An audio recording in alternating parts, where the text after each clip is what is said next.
নমস্কার বন্ধুরা, আপনাদের এসপি কুকিং কর্নারে স্বাগত। আজকে আমি নিয়ে এসেছি একটা পুরনো দিনের রেসিপি, ঠাকুরবাড়ির রেসিপি বলতে পারেন আপনারা। মোচার পাতুরি খেতে খুবই সুন্দর লাগে গরম ভাতের সঙ্গে। আর মোচা দিয়ে আমরা তো ঘন্ট খেয়ে থাকি, কিন্তু এইভাবে একবার বানিয়ে দেখবেন, খুবই সুন্দর লাগে।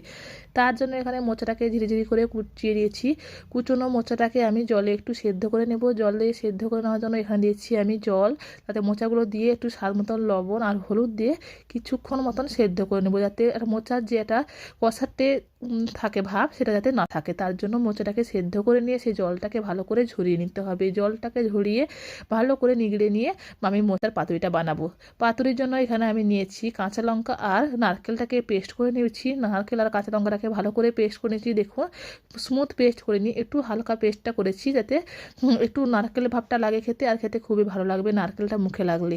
এরপর মোচাটাকে মোচাটাকে নিয়েছি, তাতে দিয়ে দিয়েছি নারকেল আর কাঁচা লঙ্কার পেস্ট, আর দিয়েছি কাসুন্দি, স্বাদ মতন দিয়েছি লবণ, আর দিয়েছি এখানটায় সরিষার তেল দিয়ে ভালো করে এটাকে মিশিয়ে নিতে হবে। হাতের সাহায্যে ভালো করে মিশিয়ে নিতে হবে যাতে মিশ্রণটা ভালোভাবে হয়।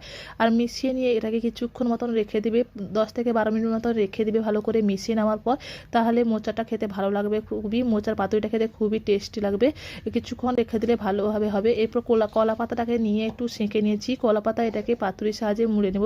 যেভাবে আমরা মাছের পাতুরি বানানোর জন্য কলা পাতাটাকে মুড়ি, সেইভাবে মোচাটাকে দিয়ে ভালো করে কলা পাতাটাকে মুড়ে নিয়ে আমি সুতোর সাহায্যে বেঁধে নেব। সুতোর সাহায্যে বেঁধে নিতে হবে ভালো করে। দেখুন আমি কীভাবে বানছি, এইভাবে একটু সুতোর সাহায্যে বেঁধে নিলে আমাদের পাতুরিটা পুরোপুরিভাবে রেডি। এরপর এটাকে তেলে একটু ফ্রাই করে নিলে আমাদের মোচার পাতুরি তৈরি হয়ে যাবে। দেখুন সুন্দরভাবে বেঁধে নিয়েছি, সবগুলো তৈরি করে নিয়েছি। এরপর কড়াইয়ে অল্প পরিমাণ তেল দিয়ে ভালো করে এপাশ ওপাশ করে উল্টে পাল্টে আমি মোচার পাতুরিটাকে ভেজে নেব। ঢাকা দিয়ে এটাকে ভেজে নিতে হবে।